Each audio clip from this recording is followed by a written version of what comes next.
Hello friends, welcome to Srishti's kitchen. ಇವತ್ತಿನ ರೆಸಿಪಿಯಲ್ಲಿ ರಾಗಿ ಹಾಲ್ಬಾಯಿ ಹೇಗೆ ಮಾಡೋದು ಅಂತ ನೋಡೋಣ. ಈ ರಾಗಿ ಹಾಲ್ಬಾಯಿ ಹೇಗಿರುತ್ತೆ ಅಂದರೆ ಬಾಯಲ್ಲಿ ಇಟ್ಟರೆ ಬೆಣ್ಣೆ ಥರ ಕರಗಿ ಹೋಗೋವಂಥ ಸ್ವೀಟ್ ಇದು. ಚಿಕ್ಕ ಮಕ್ಕಳಿಂದ ಹಿಡಿದು ದೊಡ್ಡವ್ರವರೆಗೂ ಇಷ್ಟಪಡೋವಂಥ ಸ್ವೀಟ್ ಇದು. ಹಾಗೆಯೇ ಮಕ್ಕಳಿಗೆ ರೀತಿ ಮಾಡಿಕೊಟ್ಟಾಗ ರಾಗಿಯಲ್ಲಿ ಮಾಡಿರೋ ಪದಾರ್ಥ ಆಗಿರೋದ್ರಿಂದ ಮಕ್ಕಳ ಆರೋಗ್ಯಕ್ಕೆ ಆಗ್ಬೋದು ಅಥವಾ ದೊಡ್ಡವ್ರ ಆರೋಗ್ಯಕ್ಕೂ ಆಗ್ಬೋದು, ತುಂಬ ಒಳ್ಳೆಯದು ಅಂತಲೂ ಹೇಳ್ಬೋದು. ಇದಕ್ಕೆ ನಾವು ಯಾವುದೇ ಕೆಟ್ಟ ಕೊಲೆಸ್ಟ್ರಾಲ್ ಇರೋವಂಥ ಐಟಮ್ಸ್ನ ಏನೂ ಬಳಸ್ತಾ ಇಲ್ಲ. ರಾಗಿ, ಬೆಲ್ಲ, ತುಪ್ಪ ಈ ರೀತಿಯಾಗಿ ನಮ್ಮ ದೇಹಕ್ಕೆ ಒಳ್ಳೇದು ಮಾಡೋ ಅಂಥ ಪದಾರ್ಥಗಳನ್ನು ಮಾತ್ರ ಬಳಸಿ ಮಾಡೋ ಅಂಥ ಸ್ವೀಟ್ ಇದು. ಹಾಗಿದ್ರೆ ತಡ ಬೇಡ, ಇದರ ತಯಾರಿ ವಿಧಾನ ನೋಡೋಣ. ಫ್ರೆಂಡ್ಸ್, ಇಲ್ಲಿ ನಾನು ನೋಡಿ ನಿಮಗೆ ನೋಡಿಸ್ತಾ ಇದ್ದೀನಿ ವಿಡಿಯೋದಲ್ಲಿ. 1 ಗ್ಲಾಸ್ ಅಷ್ಟು ರಾಗಿ ತೊಗೊಂಡಿದ್ದೀನಿ. ಇದು ಸುಮಾರು 250 ಗ್ರಾಮ್ ಅಂದರೆ 1/4 kg ಇಡಿಸೋ ಅಂಥ ಗ್ಲಾಸ್ ಅಂತ ಹೇಳ್ತಿದ್ದೀನಿ. ಇದನ್ನು ಈ ರೀತಿ ಬೌಲ್ಗೆ ಸೇರಿಸಿ ಸ್ವಲ್ಪ ನೀರನ್ನು ಸೇರಿಸ್ಕೊಂಡು ಚೆನ್ನಾಗಿ ಒಂದು 4ರಿಂದ 5 ಸರಿ ವಾಶ್ ಮಾಡ್ಕೊಳ್ಳಿ. ನಾನಿಲ್ಲಿ ಒಂದು 5 ಸರಿನೇ ವಾಶ್ ಮಾಡಿದ್ದೀನಿ. ಆಗ ರಾಗಿಯಲ್ಲಿರೋ ಧೂಳು ಆಗ್ಬೋದು, ಏನೇ ಆಗಲಿ ಎಲ್ಲ ಚೆನ್ನಾಗಿ ಕ್ಲೀನ್ ಆಗುತ್ತೆ. ಈಗ ಎಲ್ಲ ನಾವು ವಾಶ್ ಮಾಡಿ ಆದಮೇಲೆ ಈ ರೀತಿಯಾಗಿ ಒಳ್ಳೆ ನೀರನ್ನು ಸೇರಿಸ್ಕೊಂಡು ಇದನ್ನು ಸ್ವಲ್ಪ ಒಂದು 12 ಗಂಟೆಗಳ ಕಾಲ ನೆನೆಸಿಟ್ಕೋಬೇಕಾಗತ್ತೆ. ಈಗ ಒಂದು 12 ಅವರ್ಸ್ ಆಗಿದೆ. ರಾಗಿ ಎಲ್ಲ ಚೆನ್ನಾಗಿ ನೆಂದಿದೆ. ಇಲ್ಲಿ ಇದನ್ನು ನಾವು ಮಿಕ್ಸಿಗೆ ಸೇರಿಸ್ಕೊಂಡು ಗ್ರೈಂಡ್ ಮಾಡ್ಕೋಬೇಕು. ಅದಕ್ಕೂ ಮೊದಲು ನೀರನ್ನು ಬಗ್ಗಿಸಿ ರಾಗಿ ಮಾತ್ರ ತಗೊಳ್ಳಿ. ಈಗ ಈ ರಾಗಿನ ಮಿಕ್ಸಿ ಜಾರ್ಗೆ ಸೇರಿಸ್ಕೊಳ್ತಾ ಇದ್ದೀನಿ. ನನಗೆ ಒಂದೇ ಟ್ರಿಪ್ಗೆ ಆಗುತ್ತೆ. ಇಲ್ಲಿ ದೊಡ್ಡ ಜಾರ್ ತಗೊಂಡಿದ್ದೆ. ಈಗ ಇದಕ್ಕೆ ನಾವು ಒಂದು ಅರ್ಧ ಗ್ಲಾಸಷ್ಟು ನೀರು ಸೇರಿಸ್ಕೊಳ್ಳೋಣ. ಇದನ್ನು ಚೆನ್ನಾಗಿ ಗ್ರೈಂಡ್ ಮಾಡ್ಕೊಳ್ಳೋಣ ಈ ರೀತಿಯಾಗಿ. ಈಗ ಈ ರೀತಿ ಗ್ರೈಂಡ್ ಮಾಡ್ಕೊಂಡಿರೋ ರಾಗಿನ ನಾವು ಫಿಲ್ಟ್ರ್ ಮಾಡ್ಕೋಬೇಕು. ಈಗ ಒಂದು ಬೌಲ್ ಕೆಳಗಡೆ ಇಟ್ಕೊಳ್ಳಿ. ಈ ರೀತಿಯಾದ ಫಿಲ್ಟರನ್ನು ತೊಗೊಂಡು ಒಂದು ತೆಳುವಾದ ಬಟ್ಟೆ, ನಾನಿಲ್ಲಿ ಒಂದು ವೇಲ್ ತೊಗೊಂಡಿದ್ದೀನಿ, ತುಂಬ ತೆಳುವಾಗಿದೆ ಇದು. ಬಟ್ಟೆಯನ್ನು ಹಾಕಿ ಈ ರೀತಿಯಾಗಿ ಶೋಧಿಸ್ಕೊಳ್ಳೋಣ. ಈ ರೀತಿ ಹಾಕೋದ್ರಿಂದ ನಮಗೆ ಆ ಕಪ್ಪು ಕಲರ್ ಅನ್ನೋದೇ ಬರ್ತೀರ ಚೆನ್ನಾಗಿ ಬರುತ್ತೆ ಹಲ್ವಾ ಅನ್ನೋದು. ಸಾಧ್ಯವಾದಷ್ಟು ಗಟ್ಟಿಯಾಗಿ ಹಿಂಡ್ಕೊಳ್ಳಿ. ಹಾಲೆಲ್ಲ ಚೆನ್ನಾಗಿ ಬಟ್ಲಲ್ಲಿ ಇಳಿಯೋ ಥರ ಈ ರೀತಿಯಾಗಿ ಗಟ್ಟಿಯಾಗಿ ಹಿಂಡಿ ಪುನಃ ಇದನ್ನು ನೋಡಿ 2ನೇ ಸರಿನೂ ಸಹ ಇದನ್ನು ಗ್ರೈಂಡ್ ಮಾಡ್ಕೊಳ್ಳೋಣ. ಅದರಲ್ಲಿ ಇನ್ನೂ ಸ್ವಲ್ಪ ರಾಗಿ ಅಂಶ ಇರುತ್ತೆ. ಹಾಗಾಗಿ ಈಗ 2ನೇ ಸರಿ ನೋಡಿ ನಾನು ಮಿಕ್ಸಿ ಜಾರ್ಗೆ ಸೇರಿಸ್ಕೊಂಡು ಪುನಃ ಅರ್ಧ ಗ್ಲಾಸ್ ನೀರು ಹಾಕಿದ್ದೀನಿ. ಟೋಟಲಿ 1 ಗ್ಲಾಸ್ ನೀರು ಆಯಿತು ಇದನ್ನು ರುಬ್ಕೊಳ್ಳಿಕ್ಕೆ.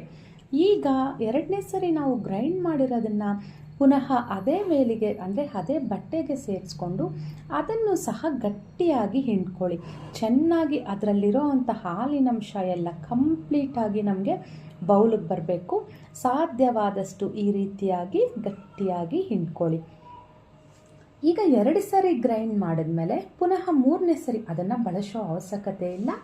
ಅದನ್ನು ನಾವು ಹಸುವಿಗೆ ಕೊಟ್ಬಿಡ್ಬೋದು. ಈಗ ನೋಡಿ ಕಾಯಿ ತುರಿ, ನಾನು 1 ಗ್ಲಾಸ್ ಅಕ್ಕಿಗೆ ಇಲ್ಲಿ ಒಂದು ಅರ್ಧ ಕಾಯಿ ಅಂದರೆ ಒಂದು ಫುಲ್ ಕಾಯಿಯಲ್ಲಿ ಕಾಯಿನ ಹೊಡೆದು ಅರ್ಧ ಕಾಯಿ ತೊಗೊಂಡಿದ್ದೀನಿ. ಅದನ್ನು ತುರಿದಿಟ್ಟು ಅದನ್ನು ಸಹ ಮಿಕ್ಸಿ ಜಾರ್ಗೆ ಸೇರಿಸ್ಕೊಳ್ತಾ ಇದ್ದೀನಿ. ಕಾಯಿ ಹಾಲನ್ನು ನಾವು ರೆಡಿ ಮಾಡ್ಕೋಬೇಕಾಗತ್ತೆ. ಇದಕ್ಕೂ ಸಹ ಅಷ್ಟೇ ಒಂದು ಅರ್ಧ ಗ್ಲಾಸಷ್ಟು ನೀರನ್ನು ಸೇರಿಸ್ಕೊಳ್ತಾ ಇದ್ದೀನಿ. ನೀರಿನ ಅಳತೆ ಯಾಕೆ ಹೇಳ್ತಾ ಇದ್ದೀನಿ ಅಂದರೆ ಹೊಸದಾಗಿ ಮಾಡೋರಿಗೆ ಹೆಲ್ಪ್ಫುಲ್ ಆಗುತ್ತೆ ಅಂತ ಹೇಳ್ತಾ ಇದ್ದೀನಿ.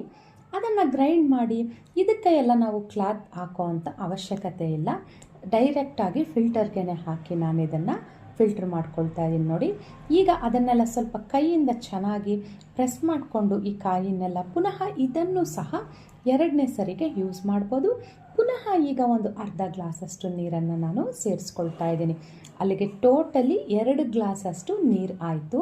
1 ಗ್ಲಾಸ್ ರಾಗಿಗೆ ನಾವು ರುಬ್ಕೊಳ್ಳೋವಾಗಲೇ 2 ಗ್ಲಾಸ್ ನೀರನ್ನು ಯೂಸ್ ಮಾಡ್ಕೊಂಡಿದ್ದೀವಿ. ಈಗ 2ನೇ ಸರಿ ರುಬ್ಬಿರೋವಂಥ ಕಾಯಿನ ಸಹ ಅದರದ್ದು ಹಾಲೆಲ್ಲ ತೆಗೆದು ಬಟ್ಲಿಗೆ ಹಾಕಿದ್ದೀನಿ. ಈಗ ಈ ಹಾಲನ್ನು ರಾಗಿ ಹಾಲು ಹೊಟ್ಟಿಗೆ ಮಿಕ್ಸ್ ಮಾಡ್ಕೊಳ್ತಾ ಇದ್ದೀನಿ ನೋಡಿ. ಈ ರೀತಿಯಾಗಿ 2 ಮಿಕ್ಸ್ ಮಾಡಿದ್ಮೇಲೆ ಸ್ಟವ್ ಮೇಲೆ ಒಂದು ಅಗಲವಾಗಿರೋ ಅಂಥ ಪಾತ್ರೆ ಆಗ್ಬೋದು, ಬಾಣಲಿ ಆಗ್ಬೋದು, ಸ್ವಲ್ಪ ದಪ್ಪ ಇರೋ ಅಂಥದನ್ನು ತಗೊಳ್ಳಿ. ಈಗ ಸ್ಟವ್ ಆನ್ ಮಾಡಿ ನಾನು ಇಲ್ಲೊಂದು ದೊಡ್ಡ ಬಾಣಲಿನೇ ತೊಗೊಂಡಿದ್ದೀನಿ. ಅದಕ್ಕೆ ಈ ಹಾಲನ್ನು ಸೇರಿಸ್ಕೊಳ್ತಾ ಇದ್ದೀನಿ. ಇಲ್ಲಿ ನಾನು ಬಳಸಿರೋ ಅಂಥದ್ದು 2 ಗ್ಲಾಸಷ್ಟು ನೀರನ್ನು ಬಳಸಿದ್ದೀನಿ.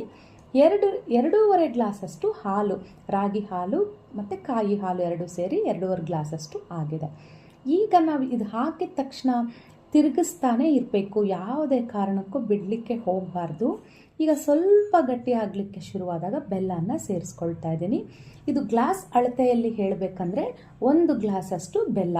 ನಾವು ರಾಗಿ 1 ಗ್ಲಾಸ್ ತೊಗೊಂಡಿದ್ವಲ್ಲ, ಅದೇ ಗ್ಲಾಸಲ್ಲಿ 1 ಗ್ಲಾಸ್ನಷ್ಟು ಬೆಲ್ಲನ ತೊಗೊಂಡಿದ್ದೀನಿ. ಬೆಲ್ಲ ಹಾಕಿದ ಮೇಲೇನೂ ಅಷ್ಟೇ ಇದೇ ರೀತಿಯಾಗಿ ಕಲಿಸ್ತಾನೆ ಇರಬೇಕು ಫ್ರೆಂಡ್ಸ್, ಏಕೆಂದರೆ ಇದು ಗಂಟು ಆಗಲಿಕ್ಕೆ ಶುರುವಾಗುತ್ತೆ. ಅದಕ್ಕಾಗಿ ಈಗ ಇದಕ್ಕೆ ಒಳ್ಳೆ ಫ್ಲೇವರಿಗೋಸ್ಕರ ಇಲ್ಲಿ ಸ್ವಲ್ಪ ಏಲಕ್ಕಿ ಪುಡಿನ ಸೇರಿಸ್ಕೊಳ್ತಾ ಇದ್ದೀನಿ. ಹಾಗೆಯೇ ಇಲ್ಲಿ ಸ್ವಲ್ಪ ತುಪ್ಪನೂ ಸಹ ಹಾಕ್ತಾ ಇದ್ದೀನಿ. ತುಪ್ಪ ಅನ್ನೋದು ಒಂದೇ ಸರಿ ಹಾಕ್ತೀರ, ಸ್ಟೆಪ್ ಬೈ ಸ್ಟೆಪ್ ಹಾಕ್ಕೊಂಡೋದ್ರೆ ಚೆನ್ನಾಗಿರುತ್ತೆ ಈ ಸ್ವೀಟ್ಗೆ. ಈಗ ನೋಡಿ ಸ್ವಲ್ಪನೇ ನಮಗೆ ಇಲ್ಲಿ ರಾಗಿ ಹಾಲ್ಬಾಯ್ ಅನ್ನೋದು ಗಟ್ಟಿ ಆಗಲಿಕ್ಕೆ ಬರ್ತಾ ಇದೆ ಅಲ್ವಾ. ಮಿನಿಮಮ್ ಇದಕ್ಕೆ ನನಗೆ 30 ಮಿನಿಟ್ಸ್ ಬೇಕಾಗಿದೆ. ಈಗ ಪುನಃ ಇನ್ನೊಂದು ಟೇಬಲ್ ಸ್ಪೂನಷ್ಟು ತುಪ್ಪನ ಸೇರಿಸ್ಕೊಳ್ತಾ ಇದ್ದೀನಿ. ಈ ರೀತಿಯಾಗಿ ನಾವು ಸ್ಟೆಪ್ ಬೈ ಸ್ಟೆಪ್ ಹಾಕೋದ್ರಿಂದ ತುಂಬ ಚೆನ್ನಾಗಿರುತ್ತೆ. ಈಗ ಗಂಟು ಆಗಲಿಕ್ಕೆ ಬಿಡ್ದಿರ ಚೆನ್ನಾಗಿ ಕಲಿಸ್ಕೊಳ್ತಾ ಈಗ ಕೊನೆಯದಾಗಿ ಇನ್ನೊಂದು ಟೀ ಸ್ಪೂನಷ್ಟು ತುಪ್ಪನ ಸೇರಿಸ್ಕೊಂಡೆ. ಈಗ ನೋಡಿ ಫ್ರೆಂಡ್ಸ್, ಎಷ್ಟು ಗಟ್ಟಿ ಆಗಲಿಕ್ಕೆ ಬರ್ತಾ ಇದೆ. ಇದು ಸಹ ದೊಡ್ಡ ಬಬಲ್ಸ್ ಬರ್ತಾ ಇದೆ ನೋಡಿ. ಈ ರೀತಿಯಾಗಿ ದೊಡ್ಡ ಬಬಲ್ಸ್ ಬಂದಾಗ ನಮಗೆ ಇಲ್ಲಿ ರಾಗಿ ಹಾಲ್ಬಾಯ್ ಅನ್ನೋದು ರೆಡಿ ಆಯಿತು. ಈ ರೀತಿ ಸೌಟಲ್ಲಿ ಎತ್ತಿ ನಾವು ಹಾಕಿದಾಗ ಅದು ಒಂದೇ ಕಡೆನೇ ಬೀಳಬೇಕು, ಪಕ್ಕಕ್ಕೆ ಹರಡ್ಕೊಳ್ದಿರ, ಆಗ ನಮಗೆ ಇದು ರೆಡಿ ಆಗಿದೆ ಅಂತ. ಈಗ ಒಂದು ತಟ್ಟೆ ತೊಗೊಂಡು ಅದಕ್ಕೆ ತುಪ್ಪವನ್ನು ಸವರ್ಕೊಂಡು, ತುಪ್ಪ ಸವರಿರೋ ಅಂಥ ತಟ್ಟೆಗೆ ನಾನು ಇದನ್ನು ಹಾಕ್ಕೊಳ್ತಾ ಇದ್ದೀನಿ. ಈಗ ಇದಕ್ಕೆ ತಟ್ಟೆಗೆ ಹಾಕಿದ ನಂತರ ಇದನ್ನು ಅಗಲವಾಗಿ ಎಲ್ಲ ಸ್ಪ್ರೆಡ್ ಮಾಡ್ಕೊಳ್ಳಿ. ತಟ್ಟೆ ರೌಂಡ್ ಶೇಪಲ್ಲಿರುತ್ತಲ್ಲ, ಆ ಶೇಪ್ ಎಲ್ಲ ಫಿಲ್ ಆಗೋವರೆಗೂ ಇದನ್ನು ಮಾಡಿಕೊಂಡು ಸ್ವಲ್ಪ ತಣ್ಣಗಾಗಲಿಕ್ಕೆ ಬಿಟ್ಟು ಈಗ ಇದನ್ನು ಪೀಸಸ್ ಆಗಿ ಕಟ್ ಮಾಡ್ತಾ ಇದ್ದೀನಿ. ನಿಮಗೆ ಯಾವ ಶೇಪ್ ಬೇಕೋ ಆ ಶೇಪಲ್ಲಿ ಇದನ್ನು ಕಟ್ ಮಾಡ್ಕೋಬೋದು. ನೋಡಿ ಎಷ್ಟು ಈಸಿಯಾಗಿ ಪೀಸಸ್ ಸಹ ಬರ್ತಾ ಇದೆ. ಕೆಳಗಡೆ ತುಪ್ಪ ಸವರಿ ಹಾಕೋದ್ರಿಂದ ನಮಗೆ ಇದು ಅಂಟ್ಕೊಳ್ಳೋದಿಲ್ಲ.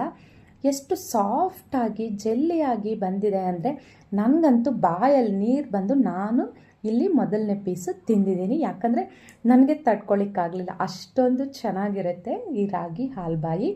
ಈಗ ಒಂದೊಂದು ಪೀಸನ್ನೇ ತೆಗೆದು ಪ್ಲೇಟಿಗೆ ಇಟ್ಟು ನೋಡಿಸ್ತಾ ಇದ್ದೀನಿ. ಮಕ್ಕಳಿಗೆ ರೀತಿ ಮಾಡಿಕೊಟ್ರೆ ತುಂಬ ಒಳ್ಳೆಯದು ಫ್ರೆಂಡ್ಸ್, ಅವರ ಆರೋಗ್ಯಕ್ಕೂ ಒಳ್ಳೆಯದು. ಈ ಬೇಸಿಗೆಯಲ್ಲಿ ನಮ್ಮ ಹೊಟ್ಟೆಯಲ್ಲೂ ತಂಪಾಗಿರುತ್ತೆ ಅಂತಲೂ ಹೇಳ್ಬೋದು. ಇಷ್ಟೇ ಫ್ರೆಂಡ್ಸ್, ಈ ರೆಸಿಪಿ ನಿಮಗೆ ಇಷ್ಟ ಆಗಿದೆ ಅಂತಲೇ ನಾನು ತಿಳ್ಕೊಳ್ತಿದ್ದೀನಿ. ಹಾಗಿದ್ರೆ ನನ್ನ ಚಾನಲ್ಗೊಂದು ಲೈಕ್ ಮಾಡಿ, ಶೇರ್ ಮಾಡಿ, ಸಬ್ಸ್ಕ್ರೈಬ್ ಮಾಡಿ.